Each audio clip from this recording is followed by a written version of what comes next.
what do I do? I'm a spirits educator, Abby. I own the mixing class, which has been my company that deals in spirits education for the last 3 years. My background's very much in hospitality, and I've spent 21 years in the trade. Congratulations. Thanks.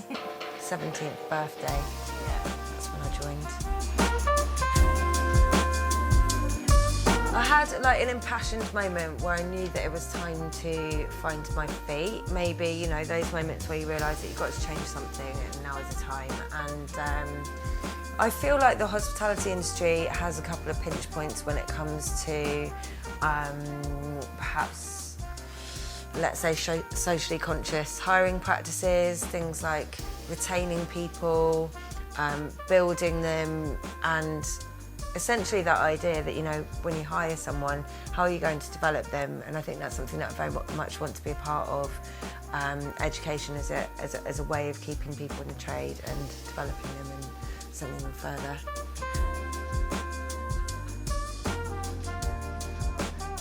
Well, you know, anyone that's going out for a cocktail isn't just going out for that shared experience of a drink or a nice environment and a lovely room. It's also about the knowledge and the background that goes into preparing these drinks. And the bartender plays this really important role in communicating how brands are made, how distillation takes place. And I think it's just an integral part. You know, we're not just making drinks, we're really giving something more to that experience.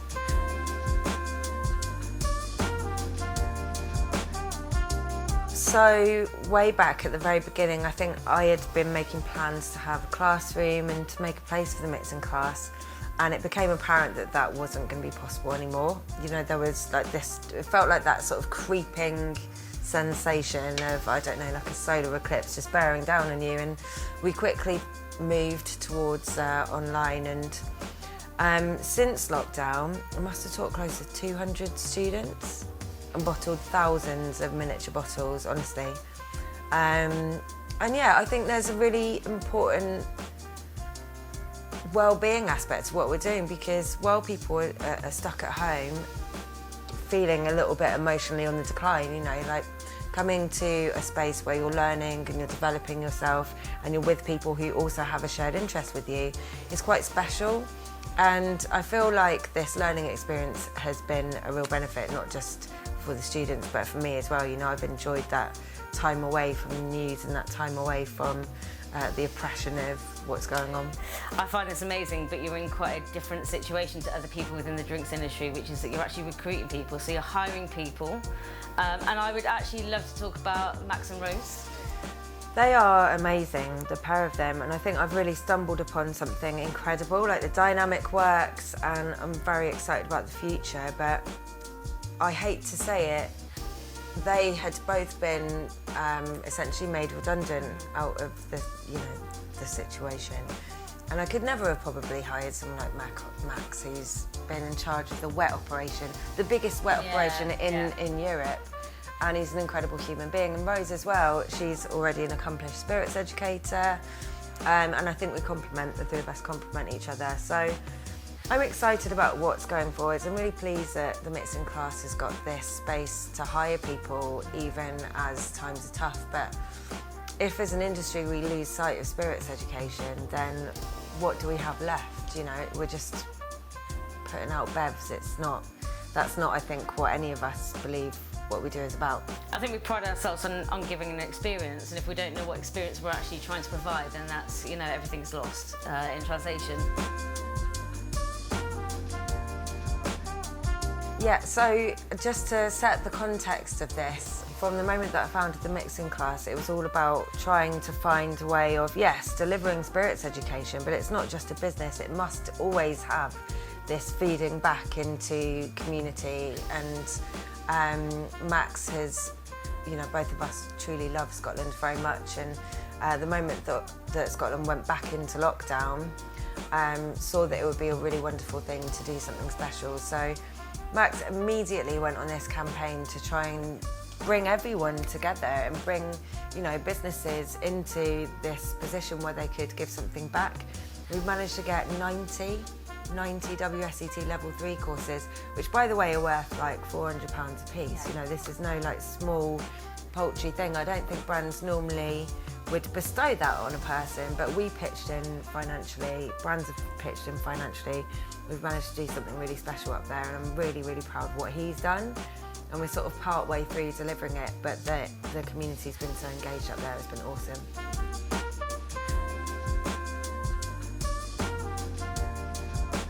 Well, do you know what, the more that I learn about spirits, the more that I'm drawn to perhaps these underdogs or just distillation categories where you're learning so much about the way that it's made and the intricacies are there. And things like mezcal enthrall me, pisco really enthralls me. I've got an absolute love of Armagnac, as you know, and I just love that story, the underdog really, the little guy and finding out more. And when you start looking at these spirits and the depth of knowledge and the intricacies that go into making them, yeah. So I know that you have a particular penchant for Armagnac, and what is it that makes Armagnac and cognac different? Why does it seem to have less of a notability, I would say, and what is it that you love about it particularly? It's in a very rural, rustic part of France really. It takes a couple of hours to get there. It's like stepping back in time, going to visit Gascony. And a lot of the production is quite small, you know, the volume of it is far less than what escapes from the barrels as the angel share in cognac. It has so many intricacies to the way that it's made and speaks of the generosity of the Gascon people. It speaks to diversity because it's got, you know, a greater array of grapes in the raw material. Yeah, it's absolutely, you know, learning about it, you could be lost in it for a lifetime. It's like anything, it's unlike any other distillation practice, I think. You know, these are very early continuous stills. There's an alembic Armagnac, so it's like a continuous still, a short continuous column. And yeah, they're incredibly efficient because they don't need water to cool the vapor of the distillate. Instead, they use wine. So these are things that you can like actually take places. So you can take the still with you, and you see these traveling alembics roaming around the countryside, distilling up the wine of tiny little producers, and yeah, it's very nice. You know, this part of France is so rural that wintertime is probably quite boring. Coming from a fishing village, I think I can say that winter's probably quite dull, but then the distillation season, because it is seasonal distillation, you know, it starts in the winter when everything gets cold and life is starting to get a little bit insular, and yeah, distillation starts. It's kind of magical, warming, heartwarming.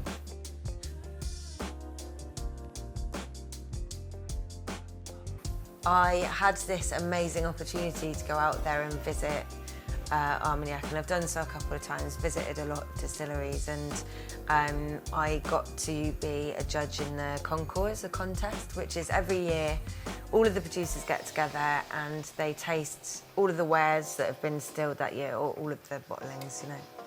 And they do the hard work, and then in swoop the glamorous judges at the end. And I got to sit on this panel and try the final 12 that had all been elevated to the last flight. And that night was the award ceremony, and they announced the winner of the year. And when they read out the name, there was a ripple, a murmur. Everyone was so shocked and surprised, and this 90-year-old man sort of creeps up to go and get the grand prize. No one had ever really heard of him before. So I'm going to ask you to make us both a drink, preferably something that either made you fall in love with the industry altogether. I know that you're a massive fan of a Bobby Burns. Oh, I am. Yeah, I love a Bobby Burns. So maybe something like that, but I think something that made you fall in love with the industry, or something that maybe introduced you to a category of spirits such as Armagnac that made you again fall in love with that category, and then we'll have a drink. I'd like to make you a Roosevelt Martini, which is a cocktail that I absolutely pride myself upon. Back when I started bartending, wet martinis were not really a thing, and this is my favourite. So I feel like the general public, if they tasted wet martinis, they would like them more.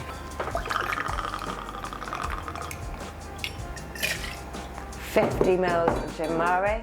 Look, the Roosevelt Martini has a little bit of olive brine in it, and I feel like this savoury note and olive note is going to come through in a lovely way. Dash of orange bitters, bath bean, fancy that.